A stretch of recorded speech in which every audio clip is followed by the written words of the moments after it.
Sejam bem-vindos à TV Púlpito do Sertão Reformado.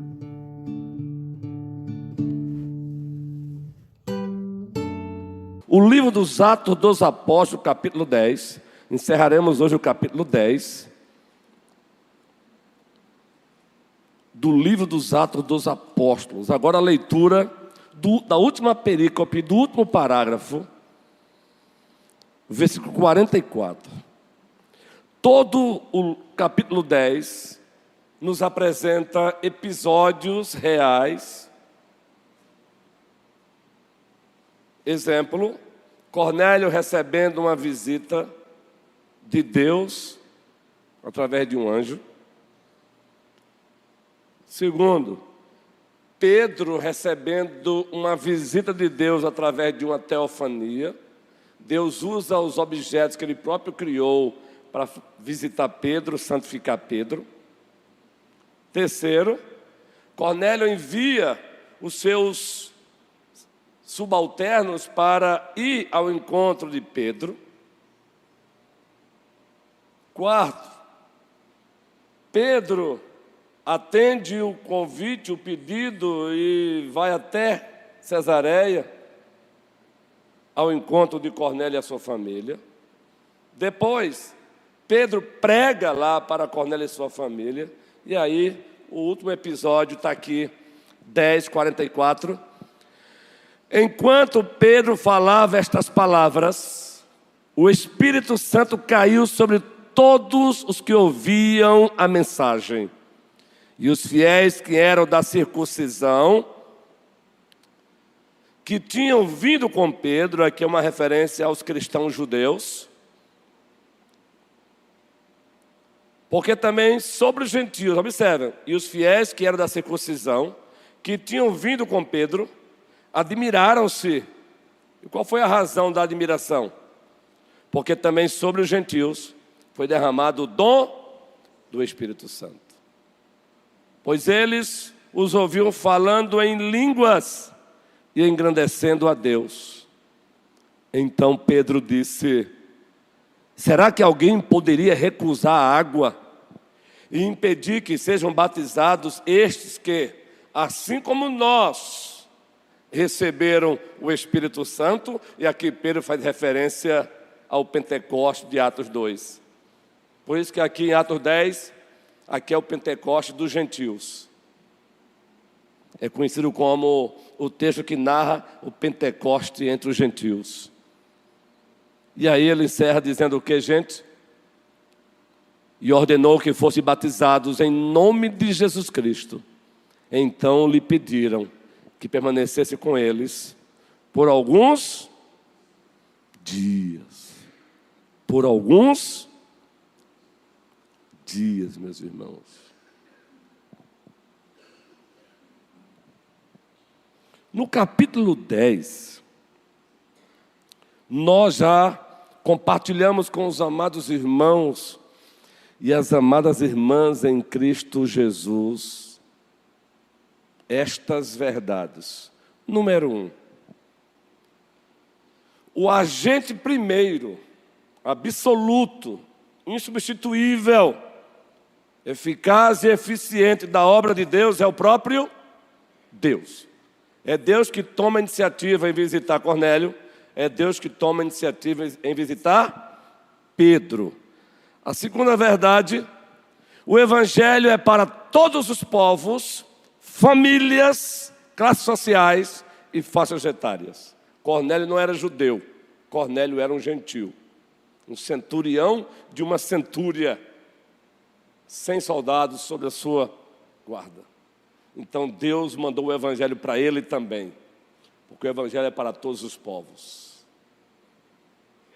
É para todas as famílias, e lá estava a família de Cornélio também, quando Pedro chegou. É para todas as classes sociais. Cornélio, um centurião, uma patente alta. Assim como o Evangelho também foi para a mulher samaritana. É para todos. A terceira verdade que já pregamos aqui em Atos 10 é esta: o triuno Deus confiou a obra da evangelização à igreja, que é feita de gente. Por que o anjo não pregou o evangelho para Cornélio? Porque aprove a Deus pregar o evangelho através daqueles que foram alcançados pelo evangelho, transformados pelo evangelho. Por isso que Deus disse, a ordem do anjo foi, manda chamar Pedro. Porque Deus confiou a pregação do evangelho, a proclamação do evangelho, a obra da evangelização à igreja feita de gente. Lembram disso aí? Lembram, né? Pois é. Não se esqueçam também, queridos, que já pregamos aqui em Atos 10, que o evangelho corrige as rupturas relacionais como fruto do pecado. Judeus e gentios não comiam juntos. Agora em Cristo se encontram, comem, celebram e adoram. Porque o evangelho, ele corrige, ele restaura relacionamentos quebrados por conta do pecado. Já falamos sobre isso aqui. Está lá. Pedro dizendo, tu sabes que um judeu, ele não pode entrar na casa de um gentio. Mas olha, parafraseando, Deus me fez uma visita e me transformou. E eu estou aqui. Está lá Pedro na casa de Cornélio, um gentio. Também já dissemos que o evangelho é Deus por nós, é Deus em nós e é Deus através de nós. Você vê isso na vida de Cornélio, de Pedro, da família de Pedro e no Pentecostes dos gentios. É Deus por nós, soteriologia objetiva. Tudo que é feito fora de nós. Cristo e a sua obra. É Deus em nós, é a doutrina da salvação aplicada pelo Espírito Santo. É Deus em nós, arrancando o coração de pedra, colocando um coração de carne. Cornélio não estaria ali se ele não tivesse sofrido da parte de Deus uma cirurgia espiritual. Seu coração de pedra foi arrancado, no lugar foi colocado um coração de carne. Então o evangelho é Deus por nós, a pessoa e a obra de Cristo. É Deus em nós, a pessoa e a obra do Espírito Santo. E é Deus através de nós, pois aqueles que de Deus nasceram, de Deus receberam dons para o serviço. Então é Deus através de nós. É por isso que Pedro estava ali, a serviço do Senhor. E aí, meus irmãos, adentramos nas lições de hoje. No último parágrafo, Pedro estava pregando, ele ainda não chegou na conclusão do sermão. O que é que acontece aqui? O Espírito Santo de Deus, a terceira pessoa da Santíssima Trindade, que também é santo, santo, santo, é derramado sobre Cornélio e toda a sua família. Como eles souberam que o Espírito Santo foi derramado? É que aquele mesmo dom de falar em línguas de Atos 2 foi dado como sinal. E eles estavam engrandecendo a Deus. O Espírito desce.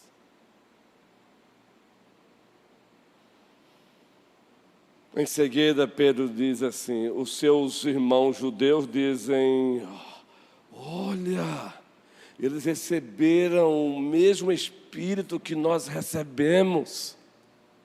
Aí Pedro, o apóstolo, dizem, como negar a água, o sinal e selo da nova aliança, para esses que, como nós, também receberam o Espírito Santo?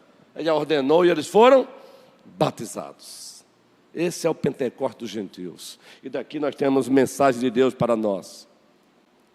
Numa linguagem contextualizada e para impactar. Quando eu leio o Pentecostes dos gentios, nós aprendemos isso aqui, ó.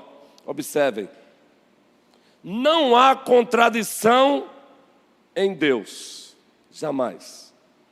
ele não contradiz o que ele manda fazer, o que ele instrui fazer. Ele não se contradiz.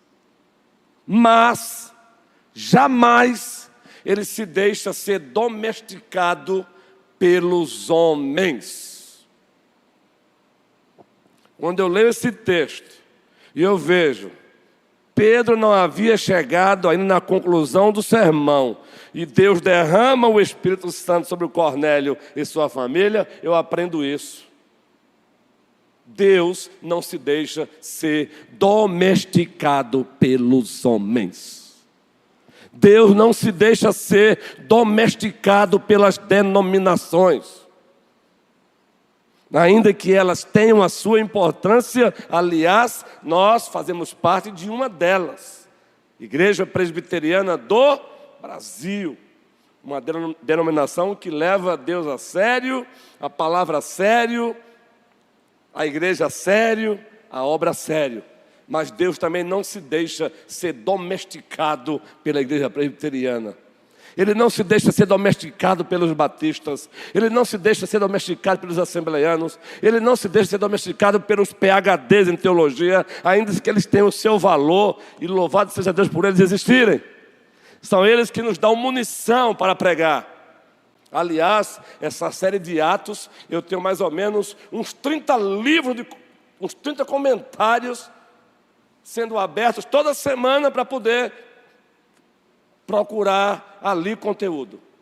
Então, quem fez esses comentários? Esses servos de Deus, que Deus levantou. Bacharéis em teologia, mestres em teologia, pós-graduados em teologia, PhDs em teologia, pós-doc em teologia, mas Deus não se deixa domesticar por nenhum deles, muito menos por mim. Isso é gostoso de ver. Esse é o Deus a quem nós servimos. Por isso que um dos seus atributos é independência. Quando você pega uma boa teologia sistemática, que nós apelidamos de reformada, você vai estudar os atributos incomunicáveis de Deus. Atributos que só Ele tem, por isso que Ele é o que Ele é. Ele é Deus. E um dos seus atributos incomunicáveis é a sua independência. Significa que Deus é autoexistente. Ele é autossuficiente, Ele não depende de nada, Ele não depende de ninguém, e é por isso que compartilhamos hoje lá no grupo da igreja, aquilo que nós já sabemos. Outras pessoas afirmam, Deus não precisa de você, muito menos de mim, mas nós precisamos dEle. E por que essa verdade é importante? Porque em nome de um certo zelo, e devemos ter zelo mesmo, às vezes tentamos domesticar Deus. Muitas vezes, sem querer, tentamos colocar Deus dentro de uma caixinha de fósforo, e Deus não se deixa ser domesticado. O nosso Deus é independente, o nosso Deus é infinito em seu ser e perfeições. Um outro atributo incomunicável dele é a sua infinidade. E a infinidade de Deus quanto ao tempo, Ele é eterno. Moisés disse, antes que nascessem os montes, e se formasse a terra e o mundo, de eternidade, na eternidade, Tu és Deus. Ele é eterno. E a infinidade quanto ao tempo, Deus é imenso, Deus é onipresente. Para onde me ausentarei do teu espírito, disse o salmista, o Salmo 139. Para onde? Se eu subo aos céus, lá estás. Se eu resolvo descer às profundezas do abismo, lá o Senhor está. Para onde? Porque Deus é onipresente. Ele está em todo lugar, ao mesmo tempo, sem fazer nenhum esforço. Por isso Ele tudo vê. Louvado seja o nosso Deus. Então, quando eu vejo Pedro, que ainda nem concluiu o seu sermão, ele percebendo Deus derramando o Espírito Santo sobre o Cornélio, sobre a sua família que havia crido no Evangelho, aí eu entendo isso. O nosso Deus nunca se contradiz, mas jamais Ele se deixará ser domesticado por mim, por você, por quem quer que seja. Ele é soberano, Ele é independente, Ele é infinito, porque aqui e acolá, gente, deixa eu para o segundo ponto, porque um parece com o outro, para eu dizer o que vou dizer. Quando eu leio essa perícope, esse trecho da palavra de Deus, o Pentecoste dos gentios, uma outra lição eu tiro daqui para a minha alma e para a igreja também. Uma está ligada à outra, uma empurra para a outra.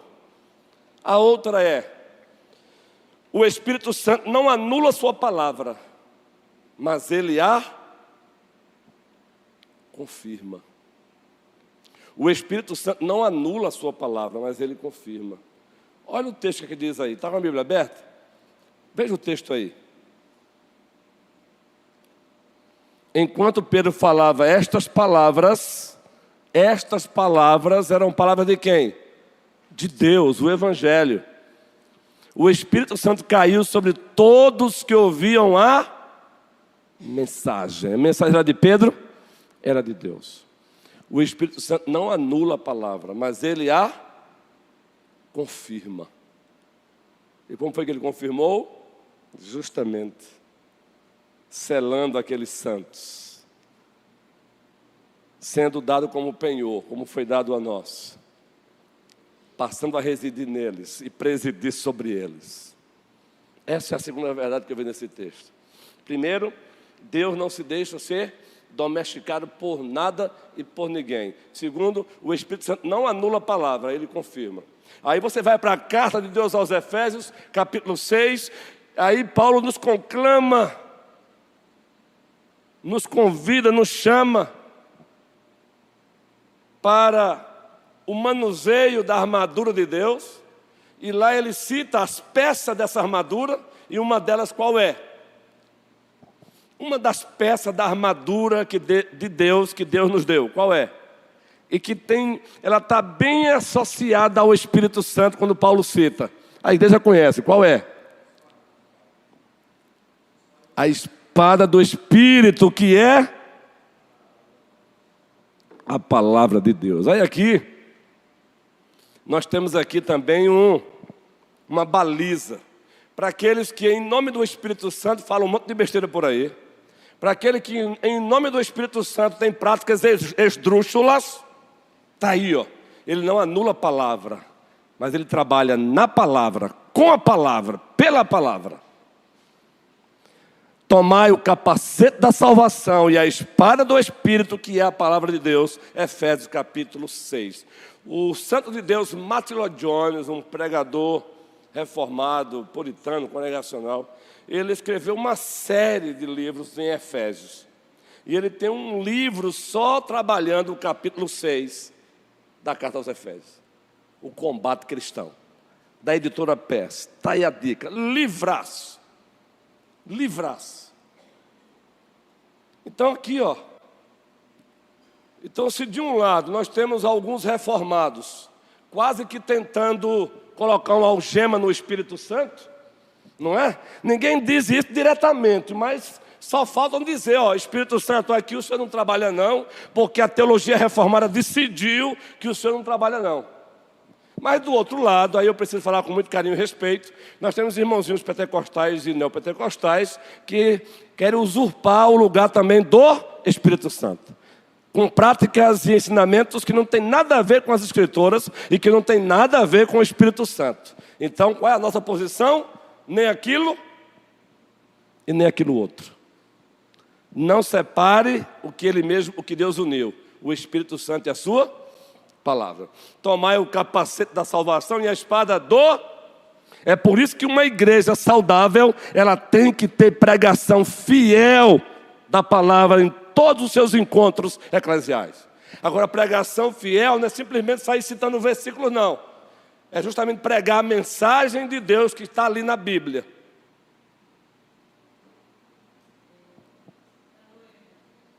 Terceira lição, quando eu leio esse texto, o Pentecoste dos gentios. Esse aqui está bem próximozinho do primeiro. mas eu preciso citar. Percebe aí que, enquanto Pedro pregava, o Espírito Santo desceu sobre aqueles que ouviam a mensagem, ouviam o Evangelho. Paulo escreve aos Efésios, no primeiro capítulo, e diz que depois que eles creram no Evangelho, como consequência de terem crido no Evangelho, eles foram selados pelo Espírito Santo e receberam o Espírito Santo como penhor. Agora observe aqui. Uma está pertinho da outra. O Espírito Santo não foi patenteado e muito menos denominacionalizado. Mas na sua soberania, Ele decide em quem repousar, em quem habitar. Queridos, se fosse pelo próprio Pedrão, mesmo já estando apóstolo, ele teria ido para a casa de Cornélio? Não. Eu estou falando de um Pedro agora já convertido. Porque mesmo convertidos ainda carregamos falhas em nós mesmos. Ainda carregamos o mal dentro de nós. Foi preciso Deus visitar Pedro, lá em Jope. Desceu o lençol. Visão, revelação transformadora. E dizer, mate e coma. E Pedro, não, Senhor, jamais. E aqui Pedro, de certa forma, ele não está diretamente errado. Ele está com a mentalidade da antiga administração da aliança da graça, pois o próprio Deus havia estabelecido uma lei dietética, a lei cerimonial. Só que Pedro não havia entendido ainda que com a vida de Cristo, Cristo cumpriu a lei cerimonial. Se fosse dependente de Pedro, se não fosse aquela revelação, se dependesse de Pedro, o Espírito Santo teria descido sobre o Cornélio? O Pedro lá que ainda estava, teria não. E Deus, para ensinar o próprio Pedro mais uma vez, antes dele concluir o sermão, o Senhor Deus diz, Pedro, quem manda aqui sou eu. Eu digo isso, irmãos, porque eu amo a tradição reformada. Amo o calvinismo. Não é por acaso que eu tenho mais ou menos 7.000 livros só nessa área, não. E aqui eu não digo com ufanação, não. É só para dizer que eu tenho conhecimento de causa. Mas eu fico muito preocupado quando eu vejo teólogos quase que dizendo, você não pode falar sobre isso não, só a gente pode. Porque nós estudamos em tal e tal lugar. Quase que dizendo, nós patenteamos o Espírito Santo. Ei, ainda bem que o Espírito Santo também não se deixa ser patenteado por ninguém. Ele não se deixa ser denominacionalizado por nenhuma denominação. Ele está acima de tudo. Ele está acima de todos. Louvado seja o Pai, o Filho e o Espírito Santo. E se você quer ler um bom livro sobre essa relação do Pai, Filho e o Espírito Santo na adoração, leia o livro de John Owen.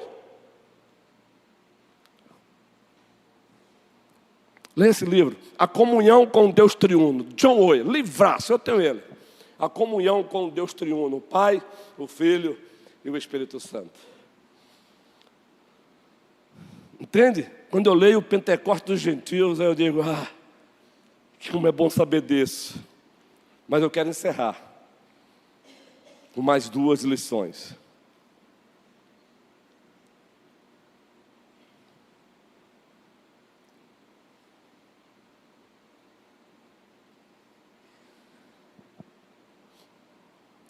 O Pentecostes dos gentios aconteceu, o Espírito Santo descendo sobre eles, sendo selados pelo Espírito, recebendo o Espírito como penhor, sendo habitados pelo Espírito e presididos pelo Espírito.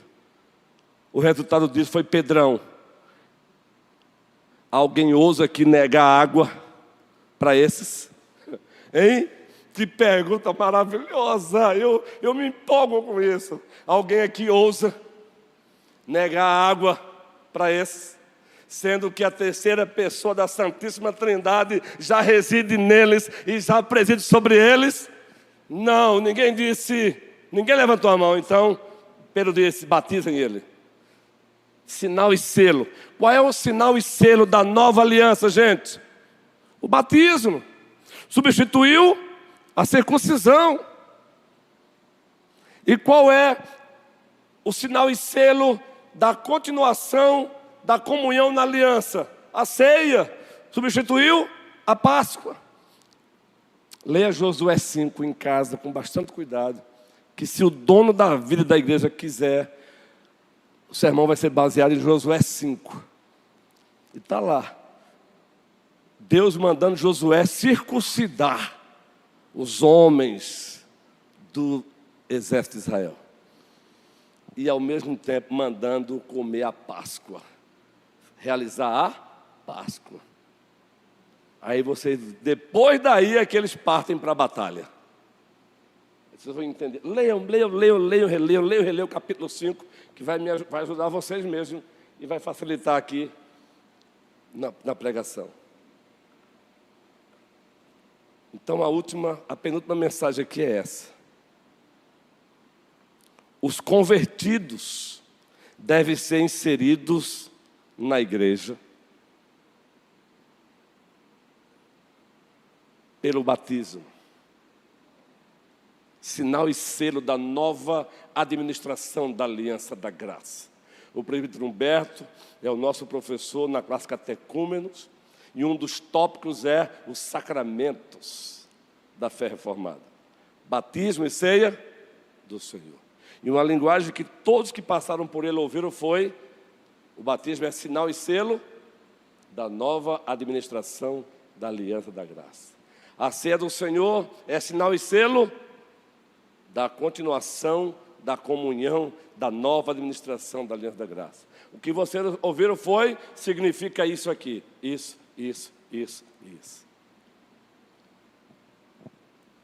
Então, os convertidos, a semelhança de Cornélio e sua família, devem ser inseridos na igreja e pela própria igreja. Devem ser acolhidos na igreja e pela própria igreja.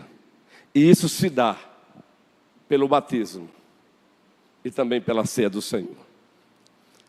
Trazendo apenas um dos significados do batismo e da ceia, apenas um deles, são muitos. Batismo é a porta de entrada na igreja, o povo da aliança. Ceia é a continuação da aliança com Deus. Uma entrada, a outra continuação. Uma entrada, a outra continuação. Uma iniciação, a outra é continuação. Como é que a igreja diz publicamente que ela continua sendo o povo da aliança, se ela já foi batizada? Comendo o pão e bebendo o cálice. Cornélio foi inserido na igreja e pela igreja, recebendo o sinal e selo da nova administração da Aliança da Graça. Cornélio foi batizado, ele e sua família, porque creram. Cornélio foi acolhido, ele e sua família, eles foram acolhidos na igreja e pela igreja, através de quê? Do batismo. Então esta mesma igreja deve continuar inserindo os convertidos. Deve continuar acolhendo. Agora, isso é contínuo. Inserir e acolher é um trabalho contínuo da igreja. Todas as vezes, olha, sempre que você se lembrar do seu batismo, olhe para o outro e diga que o outro, e lembre-se que o outro também foi batizado. E nós temos um dever mútuo de inserir o outro sempre. É um inserir contínuo na igreja. É um acolhimento contínuo. O batismo e a ceia do Senhor têm implicações para o dia a dia da igreja. O batismo e a Santa Ceia têm implicações diárias para a igreja. E uma das implicações é relacional. Então, quando eu olho para a Ilka, eu preciso enxergar nela o sinal e selo da nova administração da Aliança da Graça, o batismo. E quando eu olho, eu digo, ela é do Senhor, como também eu sou. Então eu preciso cuidar bem dela. Quando ela olha para mim assim, ela vai dizer a mesma coisa.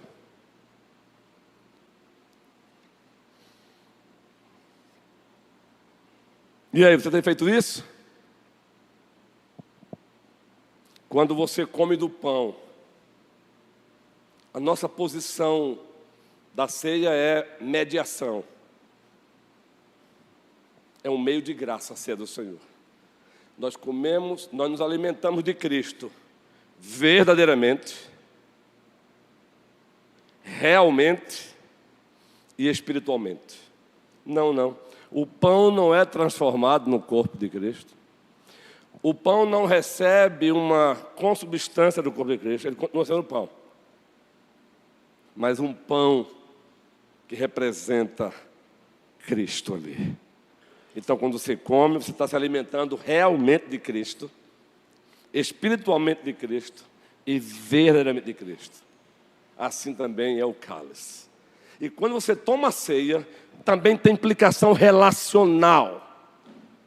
A ceia, dentre muitas verdades que ela relembra para nós, é que fazemos parte de um único corpo de Cristo. Significa que uma das implicações quando eu tomo a ceia é eu perguntar o que eu tenho feito em prol de Leia, o que eu tenho feito para o bem do corpo de Cristo do qual eu faço parte. Daí eu entendo que até crentes antigos precisam ser relembrados da origem, da natureza, do significado e dos propósitos dos sacramentos, das ordenanças, ceia do Senhor, batismo e ceia do Senhor. É isso que nós encontramos aqui no Pentecoste entre os gentios. E eu encerro, já fechando a Bíblia aqui, dizendo para você a última lição. Em o nome de Jesus Cristo. Em o nome de Jesus o Cristo. A igreja, ela é um ente pneumodinâmica. Eu vou explicar para não perturbar você.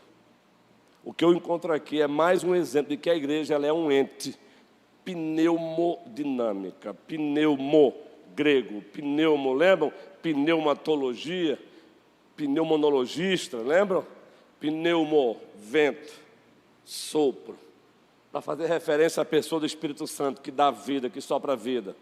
Quando falamos que a igreja ela é pneumodinâmica, nós estamos dizendo que a igreja é um ente, que é nascida do Espírito Santo, reunida pelo Espírito Santo, capacitada pelo Espírito Santo, e ela é enviada pelo Espírito Santo. Isso significa ser pneumodinâmica. A nossa liturgia é pneumodinâmica, é uma liturgia gerida pelo Espírito Santo. A pregação pneumodinâmica é uma pregação gerida pelo Espírito Santo. A nossa escola bíblica pneumodinâmica, é uma escola bíblica gerida pelo Espírito Santo. Os nossos professores estão na sala, não é para arrotar conhecimento, é simplesmente para entender que o conhecimento é um meio para transformar, para discipular, para gerar discípulos maduros. A SAF é uma sociedade interna pneumodinâmica, conduzida pelo Espírito Santo. A UMP, a UPA, a UCP, Ministério de Cântico. O Ministério de Cântico deve ser um ministério pneumodinâmico. É um ministério regido pelo Espírito Santo.